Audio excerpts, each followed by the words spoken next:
All right, joining us today is Chase Stevens, professional wrestler. Chase, how's it going, man? How's everything doing? Oh, I'm doing good, man. I can't complain. Can't complain. Awesome. Before we get into it, I want to, talk about the show coming up that you're going to be on. Best of the Best Wrestling presents Showdown for Special Needs, Friday, April 21st at 7:30 p.m. at the Murfreesboro National Guard Armory in Murfreesboro, Tennessee. You're going to be a part of the 8-man tag team main event where it's you and Shane Williams against Vicious and Delicious, the Barbarians, and the Slambinos. What can you tell us about this event, Chase?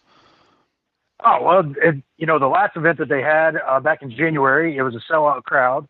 So we're going into that already with those high expectations of, can we top that?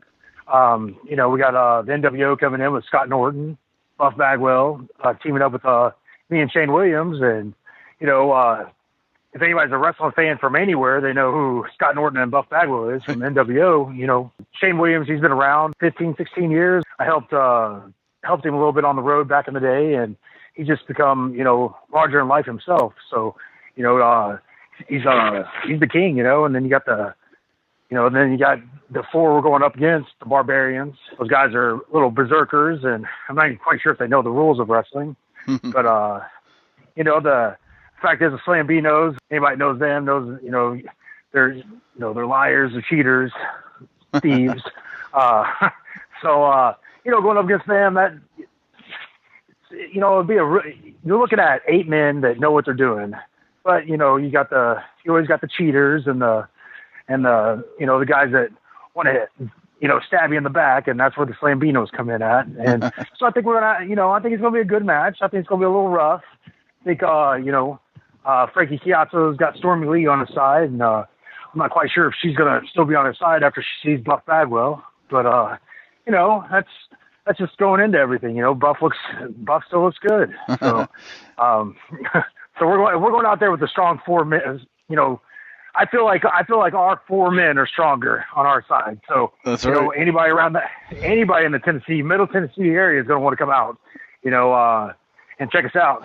Definitely. April 21st. Definitely. A night not to miss. But what people may not know is that in high school, you were a Golden Gloves boxing champion. Do you miss boxing, and how did that lead you into the world of pro wrestling? I do miss boxing, and I never gave it up. I still box time to time. But I started boxing when I was 8 and just moved up the ranks, all through school. And it was just a little after school activity that I did as a child that my grandpa took me to. And then, over the years, you can't help but to be good at it. You get beat up so many times, you get a little tough. So, throughout the years, I did really well with it. And my whole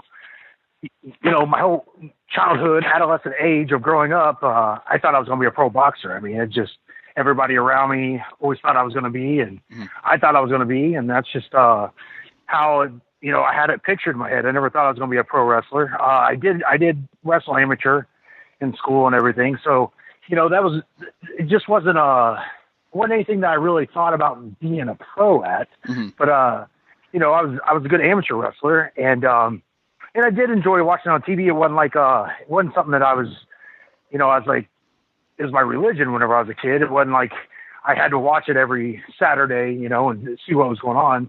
I just, if I caught a pay-per-view at a friend's house or something like that, I'd watch it. But over the years, I went in the military. I was in the Army. And when I got out, I come home on leave, and my boxing instructor had passed away. And with that, went all the connections that I had. So, I had no connections, no way of getting a hold of anybody that I could, figure out. And you just didn't think about that back then. You didn't think about, we didn't have cell phones and all that at that point in time with, you had a little black book, and it just got lost in the shuffle. So, I ended up out doing a MMA and traveling on the road. And then I ran into Dan Severance, and he already thought I was a professional wrestler. So he kind of joked around with me and things like that. And then he figured out I wasn't a pro wrestler and told me I needed to be a pro wrestler. So he just gave me the right connections on who to get in touch with and things like that. And over the next few weeks, I made those phone calls, and thought it through, made the phone calls, and, let's fast forward, to today. And, been on national TV for many years, become a 3-time world champion. So I feel like he steered me in the right path. I did, I guess I was born to be a professional wrestler. I just didn't realize it, when I was younger. Sure. And you also worked with Tracy Smothers too, getting into the business, right? Can you tell us a little bit about working with Tracy? Yeah, he Tracy's, he's helped everybody in the world twice over. He knows everybody. Everybody knows Tracy. Great guy. He took me under his wing, 98, took me under his wing, and he's took me on the road. And I mean, like, when I say on the road, I didn't come home for 8 months. Like, I had one change of clothes and told me to jump in the car, and that was it. So I just thought I was going down the road. I didn't know I was going on the road. So, by the time I got home, like, it was just one of those things, like, you can't pay your bills on the road and things like that because we didn't have cell phones back then and things. So I get home and cars repoed and motorcycles repoed. And I had a boat that was repoed, and I was like, holy cow, it's already been resold. Like, no way getting, I just had to rebuild from the ground up again. But it was a learning experience. I was young, and, back then I thought it was the end of the world, but, fast forward, and, it was a good learning experience, good way to build. I started from the bottom and worked my way to the top, and it gave me, I think it gave me more drive to, then I didn't have no bills because all that got taken from me. So it isn't like I had to stress and worry about that. I just had to worry about keeping busy and learning my craft, which is exactly what Tracy helped me do. He kept me on the road 6 days a week, and just he kept me busy for years. And me not being a wrestling fan, not watching it growing up, I really needed that ring time for that time on the road. So if it wasn't for Tracy, there's no way I'd be where I'm at today. Sure, and a lot of the fans out there know you from your time in TNA. Can you tell us a little bit about how that moment happened to where you got signed by them and just working with them, coming from like the Indies and whatnot? Yeah, I was working for the Indies, and I was at the Nashville Fairgrounds working an indie show, and we heard that Jeff Jarrett and Jerry Jarrett was going to be there, and I hadn't met them at that point in time. And sure enough, we showed up at the show, and it was me and Cassie Riley, and we end up working a tag team match against Disco Inferno and Spellbinder. Spellbinder, big guy out of Memphis. And we went out there and wrestled that on the same show as AJ Styles and David Young and Chris Harris, James Storm. And this is 3-4 months before TNA ever even started. There was just rumor that it was going to happen. Jerry Jarrett got up from his chair up top and come downstairs with Jeff, introduced himself to us after the show was over, and ended up signing us all to a contract back then. It was, we only signed a 4-show contract at that point in time because they wanted to see how it was going to take off and everything. But that was the very first spark that I got of like, yes, I'm going to make it, I gave you, a little credibility on the indie scene and things like that, because everybody was trying to get a job at that point in time. WCW had just closed down. WWE was the only one in the United States really doing anything at that point. And then you had this new company coming up, TNA. So everybody that was a wrestler that didn't have anything going on was trying to get in the door. And we just happened to all be on the same show at the same time. And some of us it was luck, some of us it was talent, but we got our foot in the door and we ran with it. Sure. Now, was it a different TNA back then? I mean, a lot of things have changed in the company the past few years, and it just quite hasn't been been itself. Some people say. Do you have any thoughts about that too? Because you were definitely there, during the early days of TNA when a lot of people were big fans of it then. Yeah, it did change. It changed tremendously over the years. We went from a Wednesday night pay-per-view. It cost $10 to going to, cable television, national TV on Fox TV, and then we went, or Fox Sports, and then we went to Spike TV, and then they jumped back and forth after that. I had left the company in 2008, but at that point in time, we were on the upswing of going up, and that was the same time frame that you had a couple different people in office that changed in and out. Went from Jerry Jarrett to Dixie Carter, and just things wasn't in the plans for me going forward, and I wanted to explore my options outside and see where it took me. So Sure.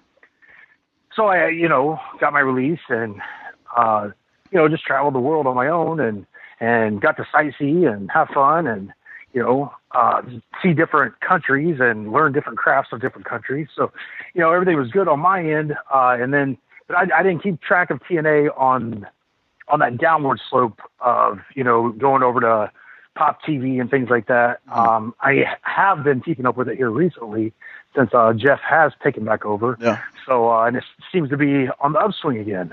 And, wrestling needs that other company. It needs an alternate. And I think TNA is it. I think it could have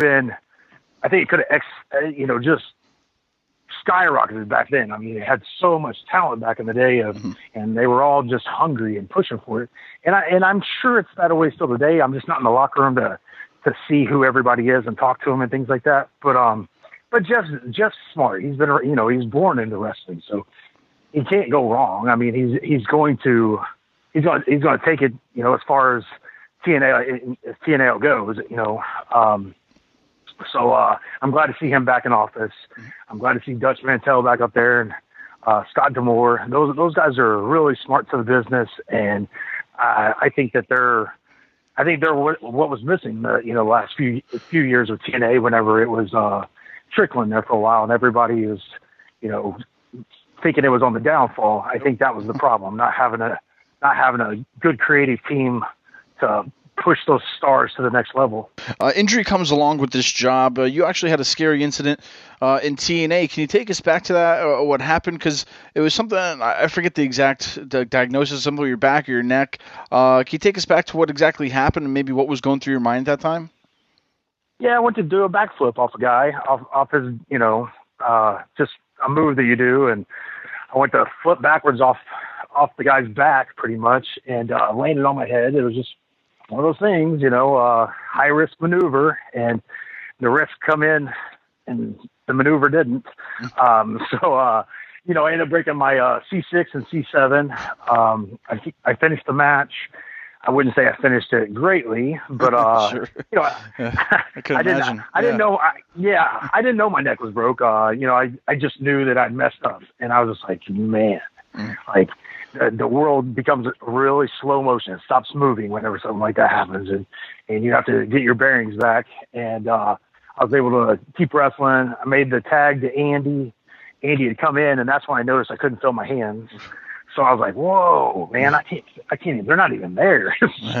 Scary. So then I realized I had more stuff to do in the match. So as I'm getting up, going for a finishing move, my legs kept going out from underneath of me, and I ended up getting the pin on the guy, and the match was over. I got out safely, and as I was going up the ramp and going down the steps in the back, my legs would give out again, and I took a face plant, and Don Harris picked me up like I was a child and set me in a chair, and they had already called the paramedics for me because I guess it really did look bad.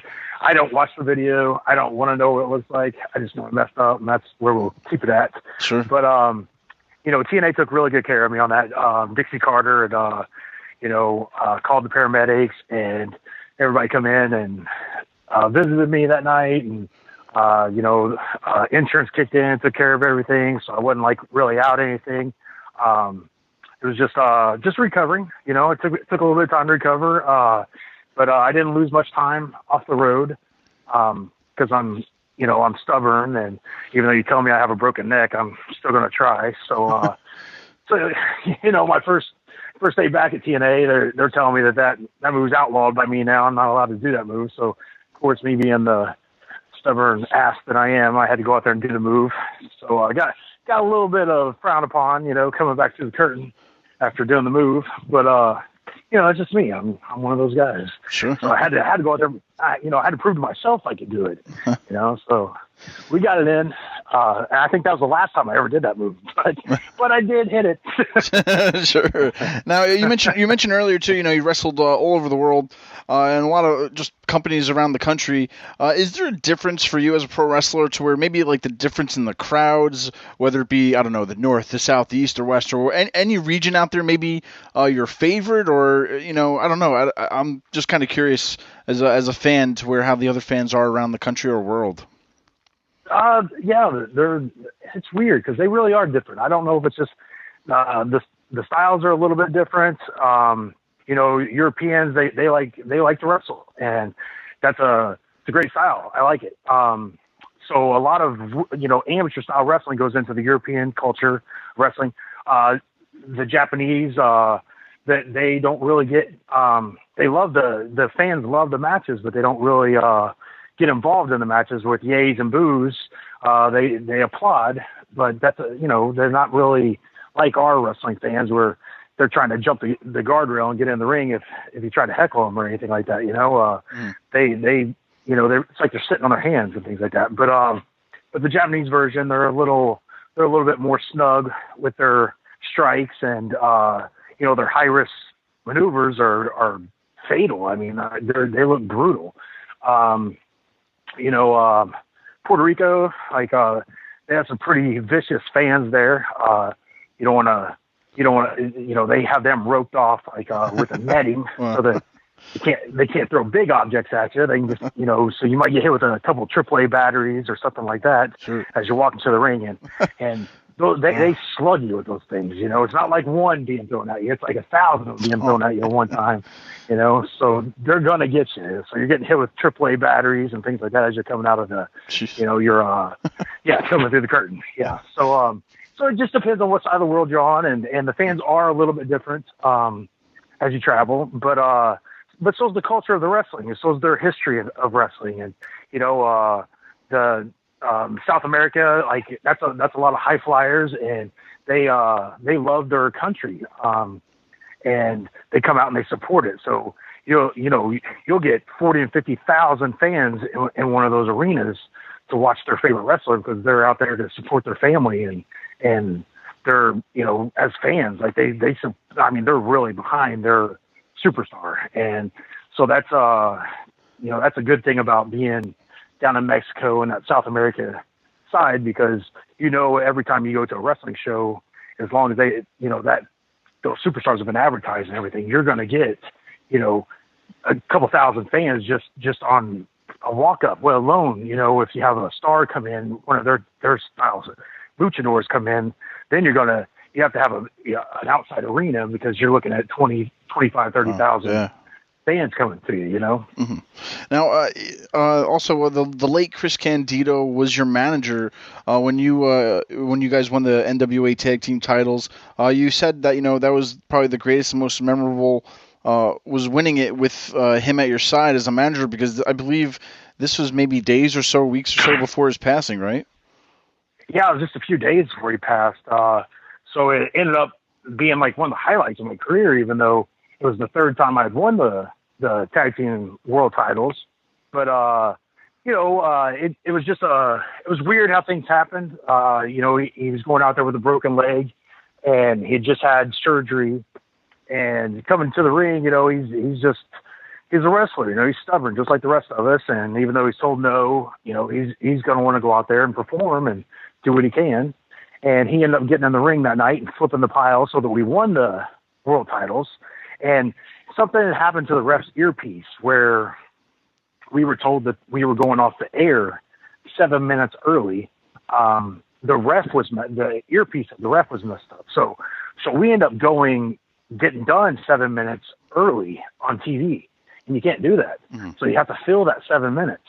So as everybody in the back's freaking out and headsets are getting thrown and things like that, Candido got to take the microphone and he got to give his last speech before his passing, and right there on national TV, just like any pro wrestler would love to have, mm-hmm. If you knew it was your dying day, you'd like, you want that microphone to say your piece. And, even though he passed and, it was a tragedy, the fact of the matter is he did die as a world champion, and he did get his time on TV right there in front of the camera. And, that's all you can ask for as a professional wrestler. So, Sure. I was happy, he'd overcome all of his demons in life and he was back up on top, and that, if you got to go, I guess that's the way to do it, Sure. And now, lastly, too, in your opinion, has the indie scene been good out there lately? A lot of people are talking that, we're kind of like in this boom period. Do you feel that out there right now? Has it just been a little boom with, wrestling around the country? I think there's I just think there's an abundance of wannabe professional wrestlers out there that, they're just not getting trained properly. And, you can only make a copy of a tape so many times before it's just a tape anymore. It's not a copy of anything. It's been ran over and run down for so many times. And I think that's what's happening with a lot of the indie scenes of wrestling. I don't think we're at a low, because there is 4 or 5 top promotions in the United States that are drawing, 1,500, 2,000 people. Now that they might only be running every couple months, but they're putting their time into promoting and advertising their stars and building people from the ground up, and really taking time to get, let the fans understand, who each star is, so the fan can really get behind the stars. And I think that's where indie scene wrestling goes wrong. They think just because you win, that's going to build the crowd, and that's not it. The crowd they have to know you, and they have to feel you, and they have to, these people work really hard all week long, and for them to come in and drop, $30, $40 for them and their family to come out and watch you wrestle, you have to give them something. They have to get behind you, and they have to feel you, and they have to see you. They have to get to know you. They have to feel like, they're part of you. And I think a lot of professional wrestlers today, they don't know how to do that. And that goes all the way from the top down. There's a lot of people on TV right now that don't know how to reach out to the fans and grab a hold of them. And I think it's a downward spiral on that part of professional wrestling. That was an art with a lot of the older legends. They knew how to reach out through the TV and grab onto you and make you watch that TV program where you felt like you had to come and you had to turn on that channel the next week, and you couldn't miss it. You could not miss it. And I think that's a forgotten art in professional wrestling. So I don't think we're at a low. I just think that there's just something missing, and I think it'll come back. It was created at one point in time, so even if it's lost, it'll be recreated again. But that's where I think professional wrestling's at. But there is some independent companies out there that are, like I said, they're putting 1,500, 2,000 fans, paid tickets in these arenas, and they're selling out. So I don't think wrestling's at a downward spiral. I just think that, as an independent promoter of professional wrestling and a booker of professional wrestling, I don't think they grasp the reasoning behind a wrestling show, and it flakes out and runs out of business rather quickly. Definitely. Well, Chase Stevens, I appreciate your time. Thank you so much. Once again, for everybody out there listening, come see him on April 21st at Murfreesboro at the National Guard Armory. He's going to be in the main event. Chase, any last words for the fans who may be on the fence about getting a ticket for this event? Well, if you was ever a fan of professional wrestling, this is one of the shows you want to come to. There isn't very many out there that I would get behind, and I would say this is the one. But this is the one. From the very opening match to the end, you're going to get people that's trained hard and put in their time on the road to be a professional wrestler. Everybody on that show's a pro, and they take their professional wrestling seriously here in Tennessee. So they, and they're bringing people from all over the country and putting them in, one arena just to please the fans. They didn't go out and get the people down the road. They're reaching out to New York and Texas and everything else to get, get wrestlers to come in just to entertain these fans. So you're not getting the guy from down the street. You're getting true professional wrestlers that's put in their time on the road. So if you're going to spend that money, this is where you come out and show your kids what true professional wrestling is and see that lost art. Definitely. And Chase, where can the fans keep up with you today in the social media world? Oh man, I'm everywhere. I mean, just Google me. I'm out there. No. I'm on Facebook, Chase Stevens fans. You can just look that up and it'll pull me right up. Or I'm on Instagram, Chase_Stevens, or you can get me on Twitter under @naturallychase. I got a website, thenaturalchasestevens.com. I'm all over the place. If they make it, I'm out there. Just look up Chase Stevens. You'll find me. Perfect. Well, Chase, thank you so much for your time tonight. I really appreciate it. I appreciate it. Thank you for having me.